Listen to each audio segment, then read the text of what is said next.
Hello students. बच्चों, आज की क्लास में हम लोग बात करेंगे प्रॉपर्टीज़ ऑफ इलेक्ट्रोमैग्नेटिक वेव के बारे में। हम लोगों ने प्रीवियस लेक्चर में देखा था इलेक्ट्रोमैग्नेटिक वेव का एक बेसिक कॉन्सेप्ट क्या था, एक बेसिक आइडिया क्या था, उसको देखा था। और आज हम इसकी प्रॉपर्टीज़ के बारे में बात करेंगे। तो देखो बच्चों, मोस्ट इम्पॉर्टेंट प्रॉपर्टी क्या है कि इलेक्ट्रोमैग्नेटिक वेव्स यानी कि ईएम वेव्स जो हैं वो केवल और केवल किसके थ्रू क्रिएट होती हैं। EM waves are only produced by accelerated charge particle, है ना। accelerated charge particle, EM wave are only produced by accelerated charge particle। ठीक है, देखो क्यों। एक बात बताओ, मैक्सवेल के अकॉर्डिंग उन्होंने क्या संदेश दिया था, क्या मैसेज दिया था ईएम वेव्स के रिगार्डिंग, कि एक टाइम वेरिंग इलेक्ट्रिक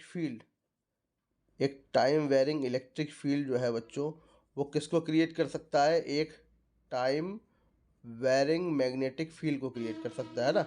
एक टाइम वेरिंग इलेक्ट्रिक फील्ड किसे क्रिएट कर सकता है, टाइम वेरिंग मैग्नेटिक फील्ड को। और एक टाइम वेरिंग मैग्नेटिक फिर से क्रिएट कर सकता है टाइम वेरिंग इलेक्ट्रिक फील्ड को, है ना। अब इस चीज़ को समझो कि इलेक्ट्रिक फील्ड का बदलना क्या है। एक्चुअली जैसे मैं एक कंडक्टर ले लेता हूँ, यहाँ पर इसमें करंट फ्लो करा देता हूँ due to external application of electric field की वजह से, तो ये इलेक्ट्रिक फील्ड की वजह से चार्ज का फ्लो होगा, है ना। अब ये इलेक्ट्रिक फील्ड अगर नहीं बदल रहा तो चार्ज का मोशन भी नहीं बदलेगा। लेकिन अगर ये इलेक्ट्रिक फील्ड बदल रहा है लगातार, तो इससे क्रिएट होने वाला जो चार्ज है, उसका मोशन है, वो भी लगातार क्या होगा, बदलेगा। तो ये वही तो चीज़ है एक्सिलरेटेड चार्ज पार्टिकल, है ना। और मैक्सवेल के अकॉर्डिंग भाई इलेक्ट्रिक फील्ड का बदलना बहुत ज़रूरी है। तो जब इलेक्ट्रिक फील्ड बदलेगा तो इससे प्रोड्यूस होने वाला जो चार्ज है, ठीक है, जो मोशन है चार्ज का, वो भी लगातार क्या होगा बच्चों, एक्सीलरेट होगा। तो इसीलिए हम लोग कह रहे हैं कि EM wave are only produced by accelerated charge particle. ठीक है, चलो एक बात हो गई। नंबर दूसरी बात कर लेते हैं, ध्यान से देखो कि इलेक्ट्रोमैग्नेटिक वेव्स, ईएम वेव्स, है ना, EM waves are having EM waves are having speed of light, having speed of light, having speed of light in vacuum। ध्यान से देखो सभी लोग बच्चों, EM वेव्स के पास क्या होती है कि लाइट की जैसी ही स्पीड होती है। ठीक है, अब इस चीज़ को हम कैसे समझते हैं, ध्यान से देखो। एक बदलता हुआ इलेक्ट्रिक फील्ड जो है वो हम कैसे रिप्रेजेंट करते हैं, E naught sine omega T minus K X से। आप लोगों ने 11th क्लास में एक इस तरीके की एक इक्वेशन पढ़ी होगी प्रोग्रेसिव वेव्स में, ठीक है ना, कि y बराबर ए sign omega T minus K x होती थी। तो अगर टाइम वेरिंग कोई फिजिकल क्वांटिटी टाइम के रिस्पेक्ट में चेंज हो रही है, जैसे यहाँ पर इलेक्ट्रिक फील्ड चेंज हो रहा है, तो हम इसको इस तरीके से लिख सकते हैं। सेम मैनर में b is equal to B naught sine omega T minus का के एक्स भी लिख सकते हैं ना, बिल्कुल इसी तरीके से, क्योंकि दोनों सेम फेज में। अभी सेम फेज पर भी हम लोग बात करेंगे, ठीक है, जो भी इनकी डायरेक्शंस होगी, ठीक है, वो उस डायरेक्शन में चलता रहेगा। अब मैं आपको एक बार बताता हूँ कि बेसिक आइडिया ले रहे हैं कि आखिर जो इलेक्ट्रिक फील्ड और मैग्नेटिक फील्ड से जो प्रोड्यूस होने वाली इलेक्ट्रोमैग्नेटिक वेव है, वो आखिर वेलोसिटी ऑफ लाइट कैसे अटेन करती है। जैसे फर्स्ट कर लो कि इलेक्ट्रिक फील्ड जो हम लोग पढ़ते थे वो पढ़ते थे एफ बाई क्यू, है ना। और जो मैग्नेटिक फील्ड हम लोग पढ़ते हैं एफ बराबर क्यू वी बी, है ना। जो मैग्नेटिक फोर्स होता है ना, लॉरेंज फोर्स जो होता है। तो यहाँ से अगर हम लोग मैग्नेटिक फील्ड की वैल्यू निकालें बच्चों, तो हम ये निकाल सकते हैं कि एफ अपॉन क्यू, और ये आ गया वी। एफ से एफ कैंसिल होगा, है ना, क्यू से क्यू भी कैंसिल होगा। ये ई बाई बी जो है, ई बाई बी जो है, ये किसके इक्वल हो जाएगा, वी के इक्वल। क्योंकि यहाँ पर चार्ज पार्टिकल जो है वो स्पीड ऑफ लाइट से ट्रैवल कर रहा है। तो हम डायमेंशनली, या अगर वो बात छोड़ भी दें हम, तब भी हम यहाँ पे देख सकते हैं कि डायमेंशनली जो ई और बी का जो रेशियो है वो वेलोसिटी के इक्वल आ रहा है। क्योंकि देखो वेलोसिटी का भी क्या होता है, मीटर पर सेकंड होता है, और इलेक्ट्रिक फील्ड का जो ऐसा यूनिट है न्यूटन पर कूलाम, है ना, और जो मैग्नेटिक फील्ड का ऐसा यूनिट है। तो जब हम इनको रेशियो डिवाइड करेंगे तो इधर भी हमको मीटर पर सेकंड मिलेगा और इधर भी हमको क्या मिलेगा, मीटर पर सेकंड। आप लोग देख सकते हो चेक करके इसको। तो ये डायमेंशनली बेसिस पर हम प्रूफ कर सकते हैं कि ई टू बी का रेशियो जो है वो वेलोसिटी के इक्वल होता है। तो हम इसको लिख देते हैं कि E/B जो होता है वो हमारा किसके इक्वल होता है, c के इक्वल होता है। तो एक ये बात हो गई।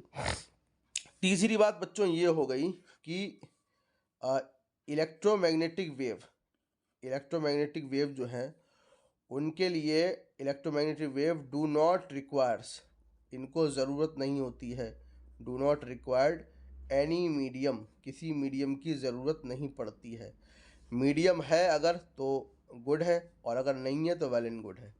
ठीक है, बहुत अच्छी बात है। ईएम वेव्स को किसी मीडियम की ज़रूरत नहीं पड़ती है ना, कि ये वैक्यूम में ट्रैवल कर सकती हैं, और इनकी स्पीड जो है वो nearly equal to speed of light होती है।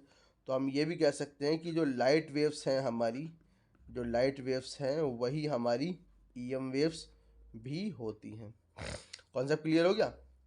ठीक है, तो पहली प्रॉपर्टी क्या हो गई कि EM waves are only produce by accelerated charge particle.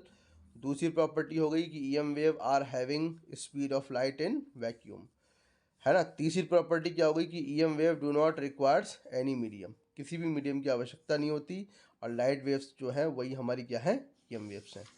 ठीक है, चलो अब इसी के बाद बच्चों आगे देखते हैं हम लोग कि देखो ये तीन प्रॉपर्टीज हो गई। हाँ, चौथी प्रॉपर्टी देखते हैं बच्चों कि यहाँ पर इलेक्ट्रोमैग्नेटिक वेव्स जो हैं, इन इलेक्ट्रोमैग्नेटिक वेव्स जो हमारे इलेक्ट्रिक फील्ड वाइब्रेशंस होते हैं, ठीक है, इलेक्ट्रिक फील्ड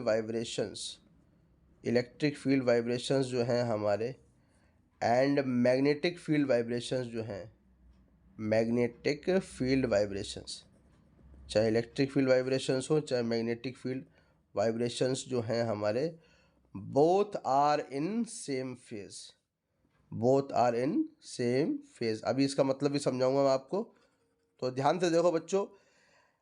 जिस टाइम पर, जिस समय पर, ठीक है, जिस समय पर हमारा इलेक्ट्रिक फील्ड में बदलाव जो है, वेरिएशन चालू होगा, सपोज करो कि ये t=0 से इलेक्ट्रिक फील्ड बदलना शुरू कर रहा है, तो at the same instant of time, उसी समय पर जो हमारा मैग्नेटिक फील्ड है वो उसमें भी बदलाव होगा। ठीक है, इंटेंसिटी दोनों की अलग अलग हो सकती है, एम्पलीट्यूड अलग अलग हो सकता है, लेकिन फेज़ जो है, मतलब t=0 पर इलेक्ट्रिक फील्ड भी शुरू करेगा, और t=0 पर इससे क्रिएट होने वाला मैग्नेटिक फील्ड भी शुरू करेगा। तो ये जो है बोथ आर इन कैसे हो जाएंगे, सेम फेज, एक ही जैसे फेज में होंगे। बात क्लियर हो गई ना? ठीक है, अच्छा चलो पांचवी प्रॉपर्टी देखो जल्दी से। तो बच्चों पांचवी प्रॉपर्टी क्या है कि ईएम वेव्स जो है, ईएम वेव्स हमारी मोमेंटम भी कैरी करती हैं। ठीक है, EM waves carrying momentum, carries momentum. अब एक बात सुनो तुम लोग ध्यान से, देखो वेव्स हैं, है ना भाई। मोमेंटम क्या होता है? अगर मोमेंटम की बात करें तो वो होता है मास इनटू वेलोसिटी, ठीक है ना भाई। कोई भी पार्टिकल का मास और वो जिस वेलोसिटी से मूव कर रहा है, तो हम कह सकते हैं कि उसके अंदर मोमेंटम भी होगा। लेकिन बच्चों जो हमारी ईएम वेव्स हैं वो तो हमारे क्या नाम है, इलेक्ट्रिक फील्ड वाइब्रेशंस और मैग्नेटिक फील्ड वाइब्रेशंस की वजह से प्रोड्यूस होती हैं, है ना। ईएम वेव्स जो है हमारी, वो इलेक्ट्रिक फील्ड और मैग्नेटिक फील्ड के वाइब्रेशंस की वजह से प्रोड्यूस होती हैं। तो वो तो सिंपल वेव्स हैं, तो हम ये बात कैसे कह सकते हैं कि उनके अंदर मोमेंटम भी है?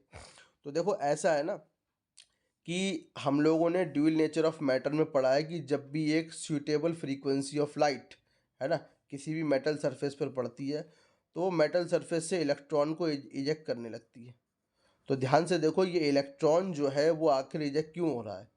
इलेक्ट्रॉन जो है इस ईएम वेव की, है ना, जो भी यहाँ पे रेडिएशन हो रहा है, भले ही चाहे ये इलेक्ट्रोमैग्नेटिक रेडिएशन हो या कोई और रेडिएशन हो, तो वो उस वेव की एनर्जी को कैरी करके जो है वो आगे स्पीड प्राप्त करता है या काइनेटिक एनर्जी प्राप्त करता है। तो हम ये भी कह सकते हैं बच्चों कि अगर ईएम वेव ना होती तो इस इलेक्ट्रॉन को स्पीड कैसे मिलती, इस इलेक्ट्रॉन को काइनेटिक एनर्जी कैसे मिलती, और इस इलेक्ट्रॉन को मोमेंटम बच्चों कैसे मिलता, है ना, नहीं मिल पाता ना। तो इस वजह से हम कह सकते हैं कि इलेक्ट्रोमैग्नेटिक वेव्स जो है वो क्या करती हैं, मोमेंटम को कैरी करती हैं। बात क्लियर हो रही ना? चलो अब छठवीं प्रॉपर्टी देख लेते हैं बच्चों। तो बच्चों छठवीं प्रॉपर्टी ये जो है कि ईएम वेव्स में, ठीक है, ईएम वेव्स में जो हमारा इलेक्ट्रिक फील्ड कंपोनेंट है, इलेक्ट्रिक फील्ड या कंपोनेंट कह लो या वाइब्रेशंस कह लो, इलेक्ट्रिक फील्ड जो हमारे वाइब्रेशंस हैं, electric field vibrations are much stronger, ठीक है, much stronger, much stronger than किसके, vibrations of magnetic field, vibrations of magnetic field, ठीक है ना। मैग्नेटिक फील्ड के जो वाइब्रेशंस हैं उनसे ज़्यादा स्ट्रॉन्गर है। कैसे, अभी अभी तो बताया था कि E upon B is equal to C होता है और E naught upon B naught is equal to C होता है। तो यहाँ से देखो ना कि E इज इक्वल टू कितना हो गया, बी टाइम्स ऑफ सी, ठीक है। इसका मतलब है इलेक्ट्रिक फील्ड जो है वो मैग्नेटिक फील्ड का कितना टाइम्स है, सी टाइम्स है। तो यहाँ पर इलेक्ट्रिक फील्ड जो है वो कैसा होगा, ज़्यादा स्ट्रांगेस्ट होगा और ज़्यादा पावरफुल होगा। क्लियर हो गई ना बात। तो जल्दी से फटाफट, अब ये 6 प्रॉपर्टीज़ हो गई हैं, अब फटाफट जल्दी से देखते हैं अगली प्रॉपर्टी, 7वीं प्रॉपर्टी। देखो बच्चे एक बात सुनो ध्यान से, ऐसा है ना, ईएम वेव्स का जो नेचर है, इलेक्ट्रोमैग्नेटिक वेव्स, इलेक्ट्रोमैग्नेटिक वेव जो नेचर है इसका वो होता है ट्रांसवर्स नेचर, ठीक है। कैसा नेचर होता है, ट्रांसवर्स नेचर, ट्रांसवर्स नेचर।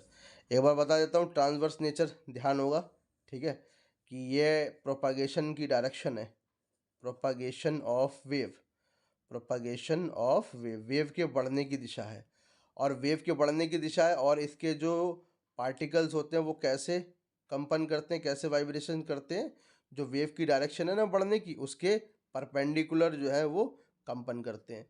तो ईएम वेव्स में भी ये तो यही होता है बच्चों। सपोज दैट कि हमारा ईएम वेव है, वो अगर उसका इलेक्ट्रिक फील्ड जो है, ध्यान से देखो बच्चों, ईएम वेव जो है उसका इलेक्ट्रिक फील्ड अगर हमारा एक्स एक्सिस पर शो कर रहा है ना, ये एक्स एक्सिस पर शो कर रहा है हमारा, और जो मैग्नेटिक फील्ड है, ठीक है, मैग्नेटिक फील्ड मैं यहाँ पे अलग पेन से बना देता हूँ, जो हमारा मैग्नेटिक फील्ड है वो सपोज करो वो वाई एक्सिस पे शो कर रहा है, ठीक है, इस तरीके से वाई एक्सिस पे शो कर रहा है, ये है ना, ये यहाँ पे वाई एक्सिस पे शो कर रहा है। फिर से ये हमारा जो है इलेक्ट्रिक फील्ड इधर दिखा देते हैं हम, कि ये फिर से एक्स पर चला गया, और इसकी वजह से जो मैग्नेटिक फील्ड हुआ वो फिर से कैसा हो गया, वाई पर आ गया, ठीक है। तो ये फिर से वाई पर आ गया, ऐसे इस तरीके से पूरा वेव पैकेट चले आगे। तो बात सुनो, इलेक्ट्रिक फील्ड जो है बच्चों वो हो गया हमारा एक्स एक्सिस पर हो गया, है ना, मैग्नेटिक फील्ड जो हो गया वो हमारा वाई एक्सिस पर हो गया। तो बच्चों जो ईएम वेव्स होंगी ना वो कौन सी डायरेक्शन में होंगी, वो जेड एक्सिस पर होंगी। कौन सी डायरेक्शन में होंगी, जेड एक्सिस पे होंगी। सिंपल रूल फॉलो करेंगी कि vector R is equal to vector A cross B, है ना, ये 11th में वेक्टर की प्रॉपर्टी होती है ना। तो एक तुम्हारा इलेक्ट्रिक फील्ड है और एक तुम्हारा मैग्नेटिक फील्ड है। ध्यान रखना ये वाला मैग्नेटिक फील्ड नहीं है, ये सिर्फ 11th क्लास की प्रॉपर्टी के बेस पे बता रहा हूँ कि अगर दो वेक्टर्स हमारे ए और बी हैं और उनका क्रॉस प्रोडक्ट किया जाए तो उसकी जो डायरेक्शन होगी ना आर, वो परपेंडिकुलर होगी to the plane of A and B. बच्चों फिर कह रहा हूँ ए और बी यहाँ पर सिर्फ वेक्टर्स लिए गए, लेकिन जब ये कंडीशन मैं सिंपली इलेक्ट्रिक फील्ड और मैग्नेटिक फील्ड पे अप्लाई करूँगा तो इससे जो मिलने वाली जो इलेक्ट्रोमैग्नेटिक वेव है जिनकी वेलोसिटी जो है वो स्पीड ऑफ लाइट से जो ट्रैवल करने वाली है, तो वो उसकी जो दिशा होगी वो परपेंडिकुलर होगी प्लेन ऑफ, ठीक है, plane of E and B. तो इसका मतलब साफ साफ हो गया कि परपेंडिकुलर वाइब्रेशंस जो हैं वो क्रिएट हो रहे हैं due to electric field and magnetic field. तो इसी वजह से हमने क्या क्या बोल दिया इसको कि इसका नेचर कैसा होता है, ट्रांसवर्स नेचर होता है, ठीक है। एक और भी बच्चों एक फिनोमेना होता है पोलराइजेशन, ठीक है, अब आपके सिलेबस में नहीं है। तो पोलराइजेशन में भी जो है जब हम किसी भी क्रिस्टल को रोटेट करते हैं तो वहाँ पर हमारे केवल इलेक्ट्रिक फील्ड कंपोनेंट एग्जिस्ट करते हैं क्योंकि वो ताकतवर होते हैं, और मैग्नेटिक फील्ड जो हमारे वाइब्रेशंस होते हैं वो ख़त्म हो जाते हैं, ठीक है। उसके बाद नंबर 8 प्रॉपर्टी है कि जो ईएम वेव्स हैं, हमारी ईएम वेव्स, बच्चों ईएम वेव्स जो हैं उसमें हमारा इलेक्ट्रिक फील्ड भी चल रहा है, वेरिंग इलेक्ट्रिक फील्ड भी चल रहा है, प्लस मैग्नेटिक इलेक्ट्रिक फील्ड भी चल रहा है। तो इसमें इलेक्ट्रिकल एनर्जी डेंसिटी भी होगी और मैग्नेटिक एनर्जी डेंसिटी भी होगी। तो यहाँ पर जो टोटल एनर्जी हो जाएगी ईएम वेव की बच्चों, total energy of EM wave is equal to, ठीक है, तो यहाँ पर लिख देंगे energy, energy due to electric field, ठीक है, energy due to electric field, plus इधर लिख देंगे energy due to magnetic field, energy due to magnetic field, ठीक है ना। तो energy due to electric field बच्चों क्या होती है, आप लोगों ने पढ़ा होगा कैपेसिटर वाले चैप्टर में कि जो हमारी energy due to electric field होती है उसको हम लिखते हैं 1/2 एप्सिलॉन नॉट ई स्क्वायर, है ना। और मैग्नेटिक फील्ड की वजह से जो एनर्जी डेंसिटी होती है उसको हम लिखते हैं 1/2, यहाँ पर लिख सकते हैं बी नॉट स्क्वायर और म्यू नॉट, है ना। तो यहाँ पर बच्चों अगर हम लोग 1/2 कॉमन ले लें, ठीक है, तो हमारे पास क्या बचेगा अंदर, epsilon naught E square plus B square upon mu naught. ये ईएम वेव्स की जो है वो टोटल एनर्जी आ गई, ठीक है ना। तो ठीक है, अब ये 8 प्रॉपर्टीज़ हैं, इनको याद कर लीजिए, इजी है बहुत ज़्यादा, कोई ऐसा टफ है नहीं, ठीक है। और कोई प्रॉब्लम हो तो प्लीज़ कमेंट सेक्शन में मेरे को बता देना, ठीक है बच्चों, थैंक यू।